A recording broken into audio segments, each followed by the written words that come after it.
December 1944 pressed hard against the Ardennes. Snow packed the forest roads, muffling engines and footsteps, while frozen fog hung low between the trees. German units moved west with urgency, exploiting the weather and the thin Allied lines. Their orders were clear: break through before American reserves could respond in force. Speed mattered more than caution. In a command post east of the Meuse, a German staff officer studied a situation map crowded with pins and greased pencil lines. Reports arrived in fragments, carried by radio operators whose voices cracked through interference. The advance had gone well in the opening days. American divisions had been surprised. Roads were clogged with retreating vehicles.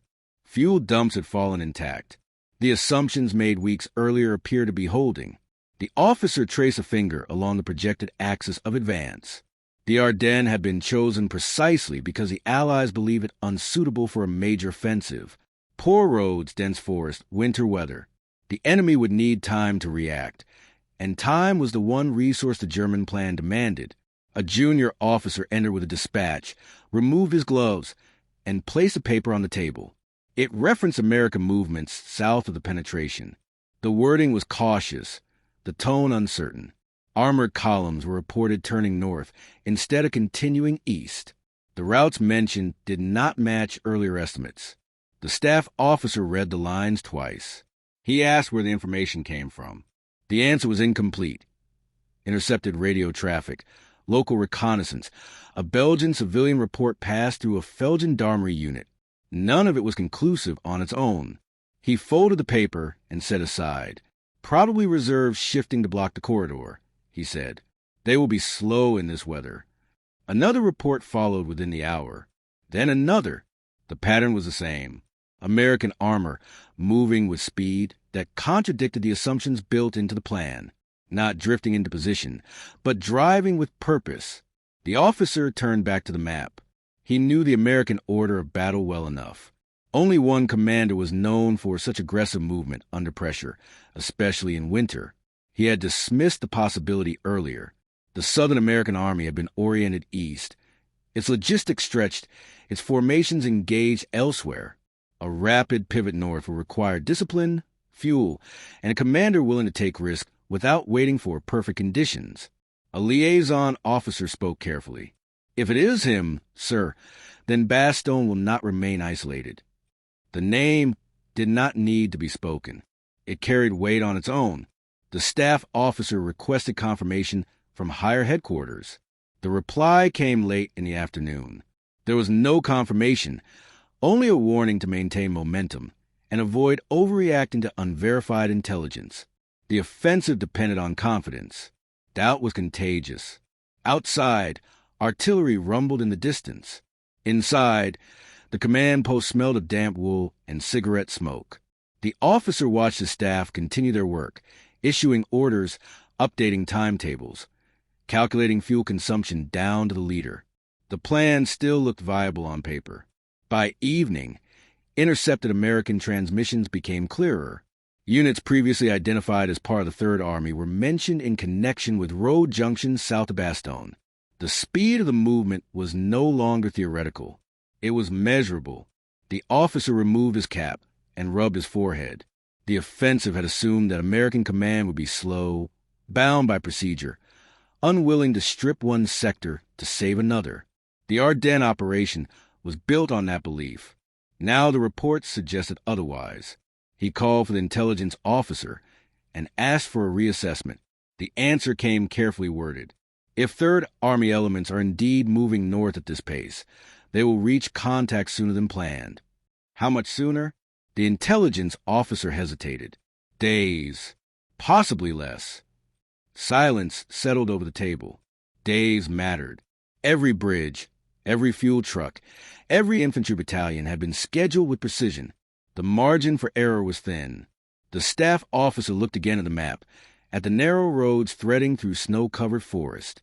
He imagined American columns pushing through the same terrain, engines running through the night, drivers rotating without rest.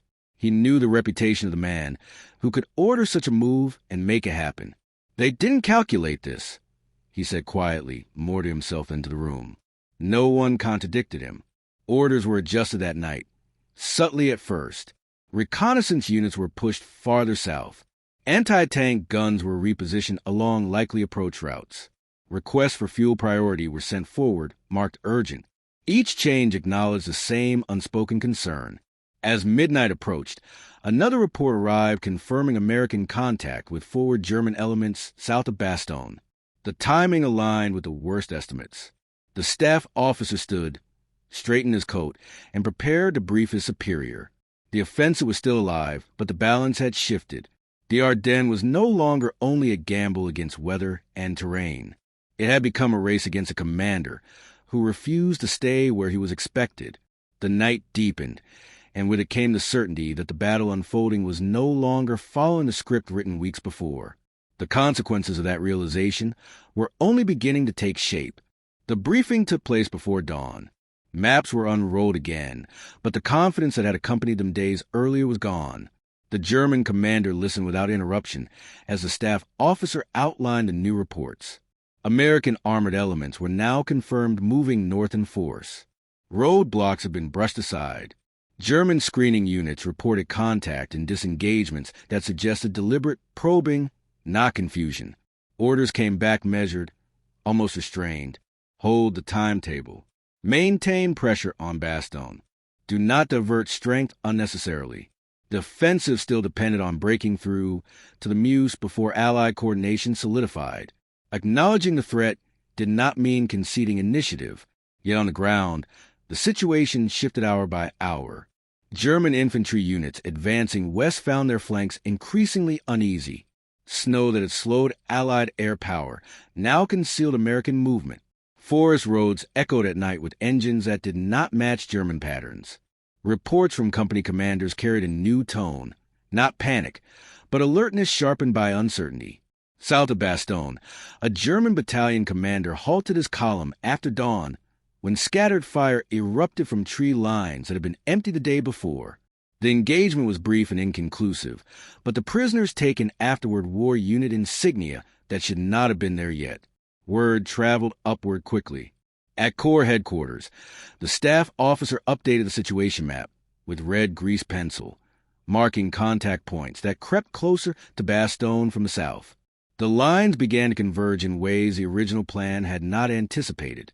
The offensive corridor narrowed, not from Allied resistance ahead, but from pressure on its sides. Fuel reports worsened. Convoys meant to move forward were delayed or rerouted to avoid roads now under threat. Timetables slipped by hours, then by half-days. The assumption of uninterrupted movement no longer held. The staff officer received a direct call from an armored division commander. His voice was controlled but firm. We are encountering organized resistance from American armor moving north. This is not a local reaction. The implication was clear. The response was coordinated at Army level. Throughout the day, intelligence intercepts reinforced the same conclusion. American command traffic referenced objectives beyond simple relief of Baston. There were indications of counteroffensive intent, not merely containment. The speed of coordination suggested that decisions had been made quickly, without extended deliberation. The staff officer considered what that meant.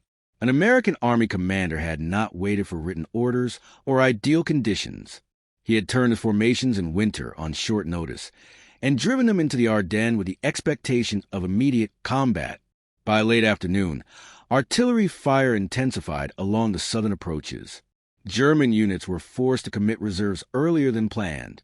Each commitment bought time, but consumed options. A messenger arrived with a report from the front near Ardennes. American armor had broken through a screening line and forced a withdrawal. The road network that fed Baston from the south was no longer secure. The staff officer exhaled slowly. Baston had been expected to fall or be rendered irrelevant by isolation. Now it had become a fixed point around which the battle tightened. Every hour it held allowed American pressure to grow. He dictated a message to higher headquarters, choosing his words carefully. The tone was factual, restrained, but the meaning unmistakable. The enemy reaction was faster and more decisive than anticipated. The risk to the offensive timetable was increasing. As evening approached, German units dug in where they could, converting forward momentum into defensive posture without fully admitting it. The Ardennes forest, once a shield, now became a maze where initiative was hard to maintain. The staff officer stepped outside the command post as darkness settled. Snow continued to fall, erasing tracks almost as soon as they were made. Somewhere to the south, American columns were still moving. He understood now that the operation had entered a different phase. The gamble was no longer whether the Allies could react in time, but whether the German advance could withstand a counterstroke led by a commander who had already decided the risk was worth taking. The realization did not bring despair, only clarity. The assumptions underpinning the offensive were breaking down, one by one, and with each passing hour, the margin for recovery narrowed. Inside, the radio crackled again with new contact reports. The battle was tightening, and the next decisions would be made with far less room for error than before. Night operations offered no relief. German units accustomed to exploiting darkness now found it contested. American patrols pressed forward deliberately, testing intersections, cutting wires, forcing responses at revealed positions. The forest no longer felt passive. It resisted movement, magnifying every mistake. At first light, the staff assembled again. Fresh reports confirmed what had been suspected through the night. American armor had established firm contact along multiple southern axes. This was not a single thrust. It was a controlled advance, layered and supported. One officer pointed to the map where the red markings thickened. "They are widening the corridor," he said. "They are not rushing." The implication unsettled the room. Speed had been expected from an improvised reaction. What they faced instead was patience under pressure. Orders arrived to reinforce the southern flank. A Panzer Grenadier regiment was redirected from its original objective. The move bought time but weakened the main thrust toward the Meuse. Every adjustment traded momentum for survival. Forward commanders began reporting increasing difficulty maintaining cohesion. Snow, fuel shortages, and growing American interference stretched supply lines thin. Vehicles abandoned for lack of fuel became landmarks. Crews stripped them for parts and moved on foot, slower and more exposed. By midday, artillery coordination faltered. Observation posts reported limited visibility, but counter-battery fire suggested the Americans had already registered key positions. Guns were forced to displace more frequently, disrupting planned barges. A captured American message reached headquarters through intelligence channels. It referenced a relief operation already underway, with confidence rather than urgency. The wording implied expectation of success, not hope. The staff officer read it twice, then folded the paper without comment. Reports from Baston itself were inconclusive. The town remained encircled, but pressure from the south altered its strategic value. What had been a trap garrison was now an anchor. German units attacking it had to look over their shoulders. A division commander called in, requesting permission to pull back to more defensible ground. The request was denied. The offensive depended on maintaining forward pressure, even as conditions worsened. Afternoon brought confirmation of American armor breaking through near Ardennes. The road into Baston was contested, but no longer closed. German counterattacks regained ground briefly, only to be checked again. The staff officer noted the pattern. Each German response was reactive. Each American move anticipated resistance and adjusted before it hardened. As dusk approached, the realization spread quietly through the headquarters. The Americans were not merely reacting to the offensive, they were reshaping it. Maps that had once pointed west now demanded attention in every direction. Commanders spoke less about objectives and more about holding lines long enough to restore order. The Ardennes offensive had been built on surprise and speed. Surprise had been spent. Speed was slipping. What remained was endurance. The staff officer closed the day's log with a final note. Enemy counteraction increasing in coordination and depth. Southern pressure decisive. Outside, the sound of artillery rolled through the trees, steady and unrelenting. The battle had shifted from bold advance to measured struggle, and the next phase would determine whether the offensive could survive its first true test. By the third day, the distinction between advance and defense blurred. German units still faced west, but their attention kept drifting south. Each new American contact forced another recalculation of risk. At headquarters, the tone of discussion hardened. Fewer assumptions were voiced. Orders became shorter, more conditional. The staff officer noticed how often commanders now asked not what could be taken, but what could be held. Early in the morning, reconnaissance confirmed American armor, consolidating along the corridor into Baston. Engineers were clearing snow and debris under fire. Supply vehicles followed close behind, moving with a discipline that suggested prior rehearsal. This was no improvised rescue. A regimental commander reported that his forward companies had been pushed back from a ridgeline overnight. He requested air support, then corrected himself. Weather made it unlikely. The response was silence, then acknowledgement. The German offensive timetable was revised again. Objectives were deferred rather than canceled, but the meaning was clear. Time, once an ally, now worked against them. A message arrived from higher headquarters emphasizing the necessity of restoring momentum. The wording avoided blame, but the pressure was unmistakable. The staff officer passed the message along without embellishment. Field commanders already knew. Midday brought the most sobering report yet. American units had established continuous contact with Baston. The encirclement was no longer complete. German forces still contested the approaches, but the isolation that justified earlier assumptions no longer existed. The staff officer studied the map in silence. The offensive had depended on reducing strong points through bypass and speed. Baston had resisted both. Now it actively influenced the battle.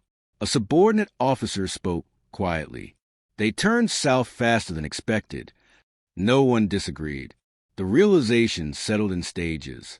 The Americans had not only reacted quickly, they had accepted risk. Units had moved in winter, across unfamiliar terrain, under conditions that punished hesitation. That willingness had altered the geometry of the campaign. German counterattacks continued through the afternoon, achieving local success without strategic effect. Each push consumed fuel and ammunition that could not be easily replaced.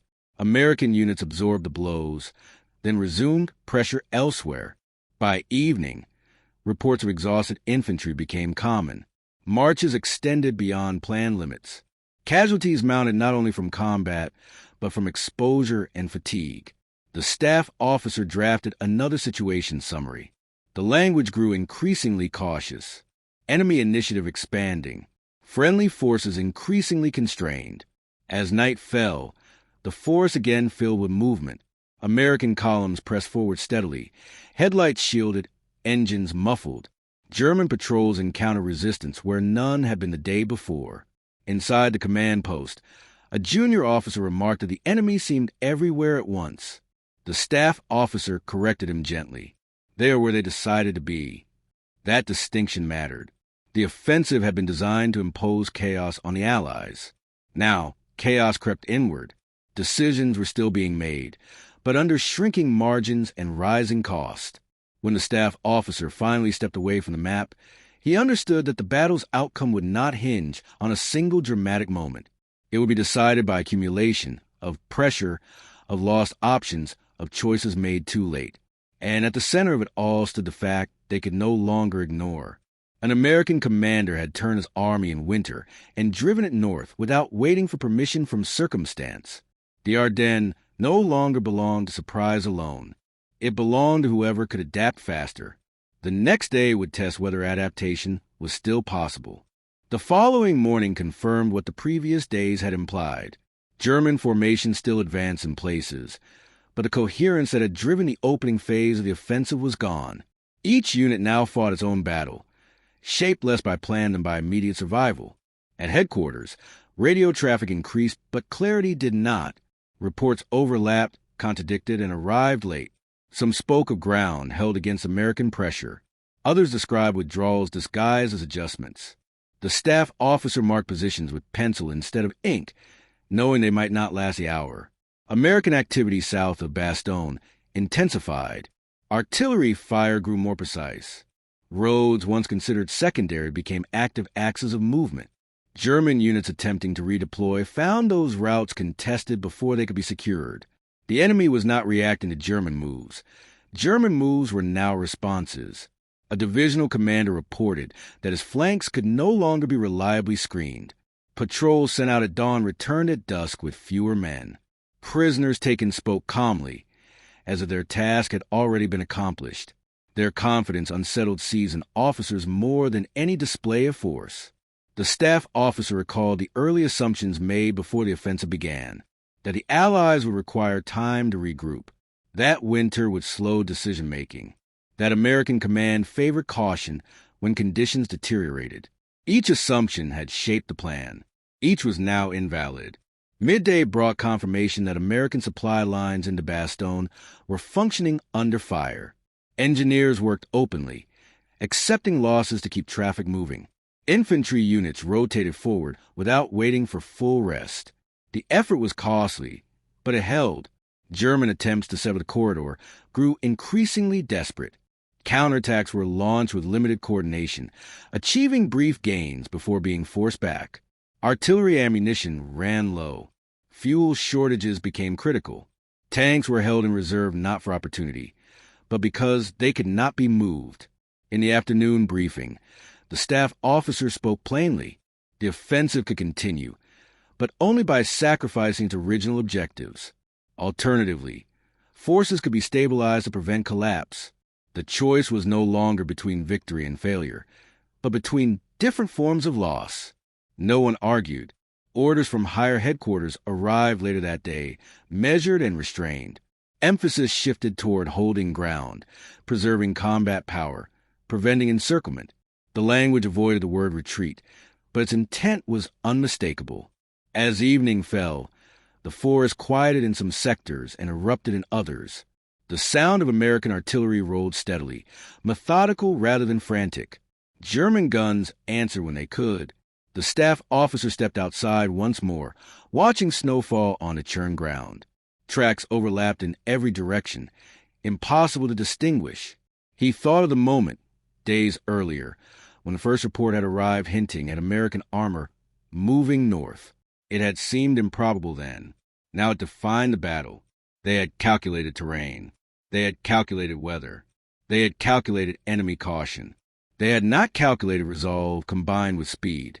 Inside, final reports for the day were compiled. Baston remained contested but no longer isolated. American pressure continued to expand outward. German formations adjusted to a defensive posture they had not intended to assume so soon. The offensive was not yet over, but its character had changed irreversibly. What began as a calculated gamble had become a struggle to contain consequences. The staff officer closed a logbook and handed it to the duty officer. There was nothing more to add. The realization had already been recorded in action, not words. Patton's appearance in the Ardennes had not merely disrupted a plan. It had exposed its limits. And once those limits were revealed, there was no way to return to the assumptions that had come before.